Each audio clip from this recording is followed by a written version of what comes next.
Oh, that poor dog has been inside the house. Here he comes. Almost, yeah, like all day. Most all day. And he's so happy it's gardening time.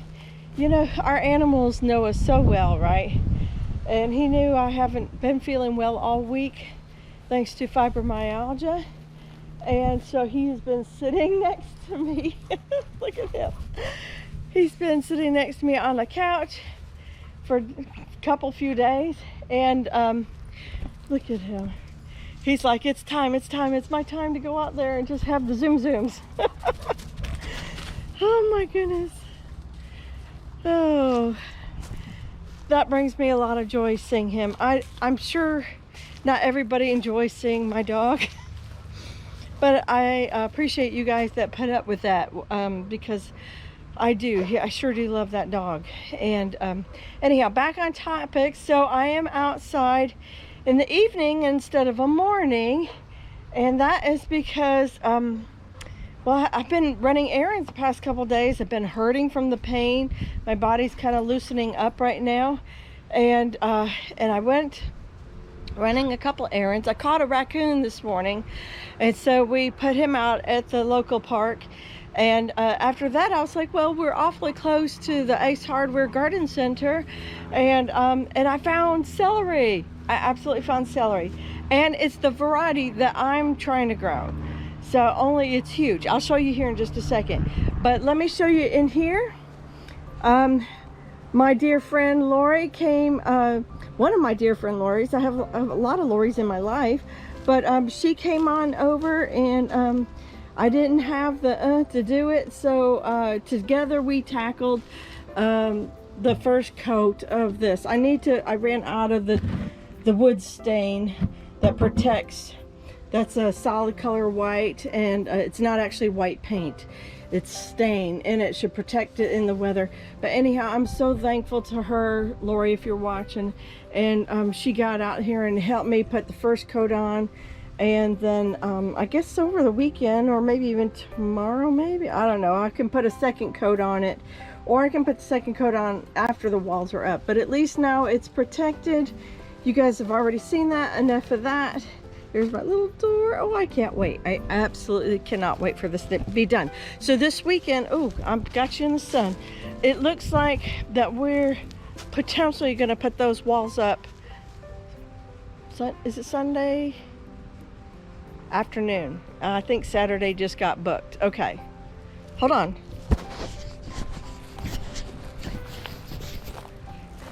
I could see that you guys had a lot of dust on you. So anyhow, so here I am back at the trays, which, ooh, they need some watering. Even they got watered yesterday. It was quite hot and dry again today. This is my borage here, and I have noticed I have celery here, here. Now, oh, there's one coming up. Okay, this is Tango. So I seeded Tender Crisp, and oh, there's one. And I got to thinking, this is actually the third time that I've sowed it. The first time was before the hurricane, and it, you know, got cooked in the sun, essentially. And then I had another one of these babies over there under the boat barn through the hurricane. And now, and it seems to have died. And, oh, look there. Did I just say that? Okay. I'm losing it. So I got nervous that perhaps I had seeded the Tender Crisp and the seed was bad. So I went ahead and I found my Tango Celery, and it looks like it's starting to come up. But y'all, it's November, and I was really hoping that I would already have starts like this. I mean, what was the whole point of putting them in the fridge and getting them off early? And you know what? Sometimes we have to just keep plugging through, no matter what tries to stop us. You have to become unstoppable. Just like the pain in my body, I was just like, okay, but there's a garden out there waiting for me. I'm unstoppable. I have to be unstoppable. I'm going to put that little quote right out here. I have a little meme that has been inspiration to me all week. And funny enough, I have soap bergamot and citrus or something like that, scented, but it's called Unstoppable. So that seems to be my theme this week. And you know, sometimes hurricanes come and destroy all your tomato blooms, or it wipes out my star fruit. So anyhow, we just keep trying. We plug along in spite of the circumstances, and I'm going to keep this watered.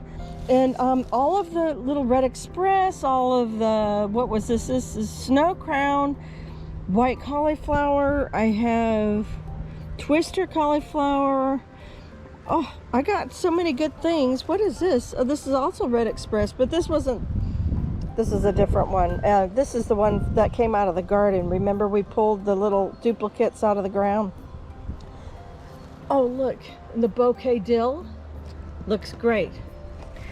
But anyhow, what's going on is I'm not going to let anything slow me down, stop me. This is overwintering. Just because I missed October window doesn't mean this is the end of the story for me.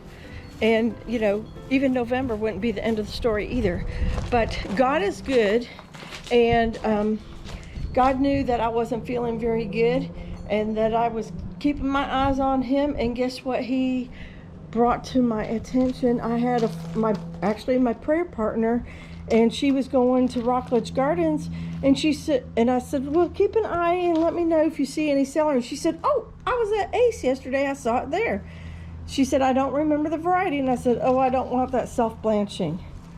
Well, looky here. This is what I ran over there, like I said, after the raccoon. Tango. That is the same exact seed that I'm already sowing. Look at them. Do you see this? That's almost a foot high right here. Foot high.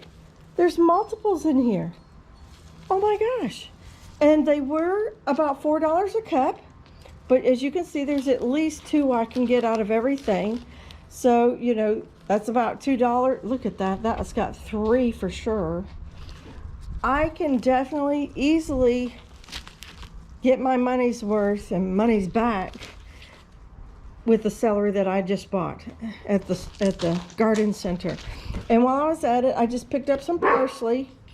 This one, they both say plain, but to me this looks a little bit more like flat leaf Italian. But it doesn't matter to me. If it's parsley, it's parsley. This is thyme right here. And Buddy crushed all my fennel, and so this is fennel. These were all $1.50. Sorry about that. And so we're gonna plant all those right now. So let me show you where they're going. Okay, here we are at the house garden, right? It really needs some TLC. I don't know, you know, life is what it is. Look, I got the blooms. Oh, this is the Big Tasty Maters got blooms. These are the Grand Marshalls got blooms. More blooms. Everything's looking really good here. And that squash I showed you just the other week, look what it did to me in just a few days. The bugs came in and ravaged it. It's awful. So we're gonna pull this out real quick. We're gonna tend to the weeds really quickly, and then we're gonna put our new Tango Celery right there, and maybe even the herbs. Maybe I might, oh, I don't know where I'm gonna put the herbs. I may think on it. I'm gonna think on it. So anyhow, I'm really, oh, look at all that. So I'm gonna come in here very quickly. I'm gonna put you on time lapse, and we're gonna tackle this in spite of whatever obstacles we've had all week in my body, in my life, in my schedule.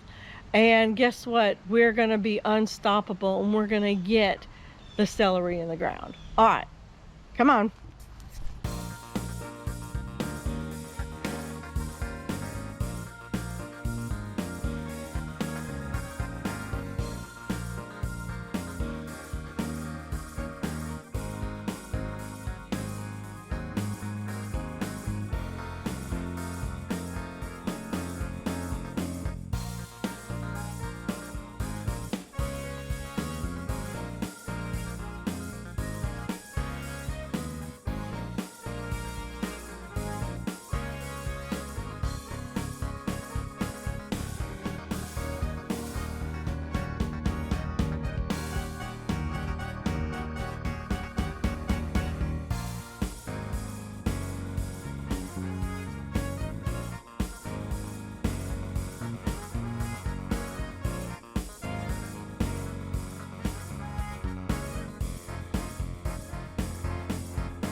All right, you guys, well, I accomplished my goal, but I actually feel like I might stay out here just a little bit longer and get the Red Express cabbage in.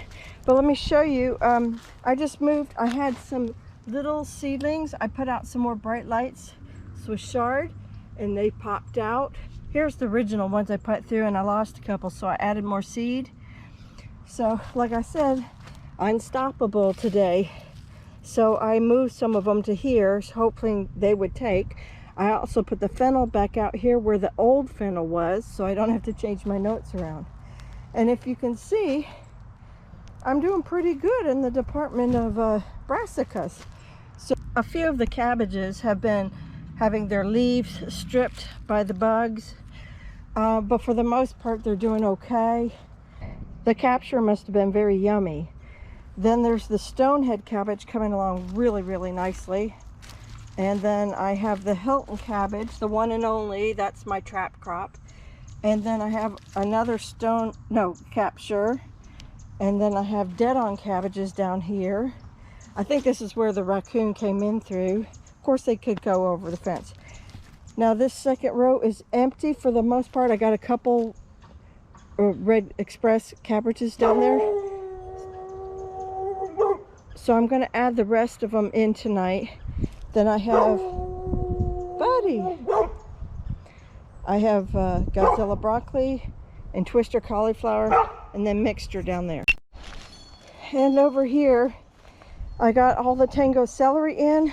Usually I block that. It's a better idea to block it, but I went ahead and straight lined it this year.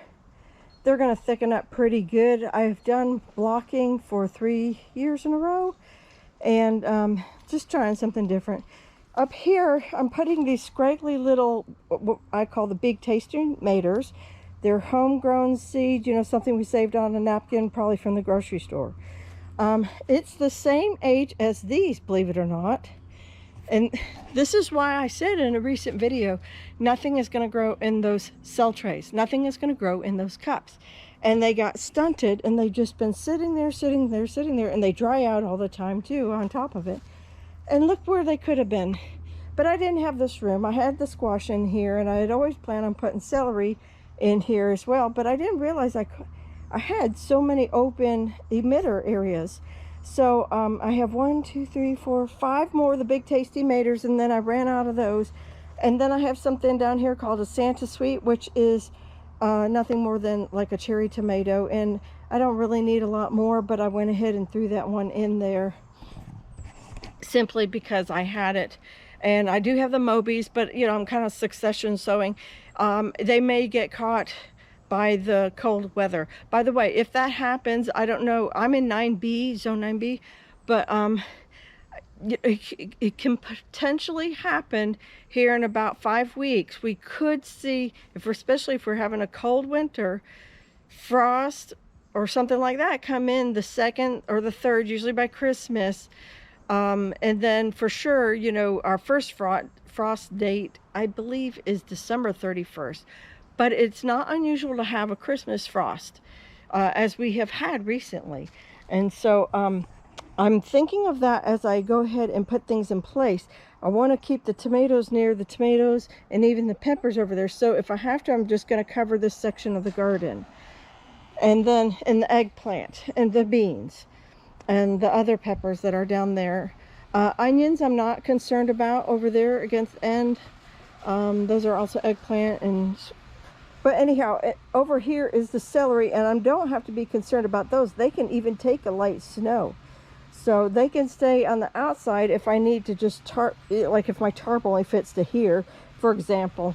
I'm just sort of, you know, playing games in my head, thinking these things through. A lot of forethought that probably will never come to pass. But anyhow, that's what I was thinking. Put the celery on this side and tomatoes on that side so they could be in the covered area. Okay, so let's see what else. Quick little update. Look at this. I think this is Crispina. No, this is Vulcan. I think that's Vulcan Merlot. This is the red tabby spinach. Let me take and show you the green stalk. Here are the green stalks we just planted. So mostly it's Vulcan and Waldman's dark green leaf. There's over here dinosaur kale or Nero de Toscana. There's a little bit of cilantro in the middle there. A little cilantro over here. I think that's pretty much it. There might be some bronze beauty in there. I don't know, it's a little mixture of everything, huh? Do you see it? So those look really good. And then tomorrow I'll probably get the 4th and 5th, and I'll put the herbs. I will put the herbs that I just bought in the 4th and the 5th tier. And no, I'm not going to stack them because I don't like rotating them, even though I have the little spinner. So that's my story. So you guys, here's the Red Express, and they are looking fabulous. And I think I'm going to throw them in the ground tonight before, in that second row up front, before I go ahead and start watering for the evening. At least several of them, they're ready to go. You see that? Yeah, I don't see a reason why not. Let's do it. So you guys, I won't take you along for that. I'm pretty much just going to take the hori, open up a little spot, drop the plugs right in, and that's it. Not going to be very exciting. So you guys, thank you for joining me tonight. Be unstoppable. Get your stuff done. The things you don't want to get done, the things you don't feel like getting done. Get a friend to help you if you have to, like I did. Thank you, Lori. And, you know, find some good music. Plug something in your ears, you know, whatever you need to do. But, you know, be unstoppable. Do not let roadblocks get you down. You guys take care. God bless. And I'll see you in the next one. Bye-bye.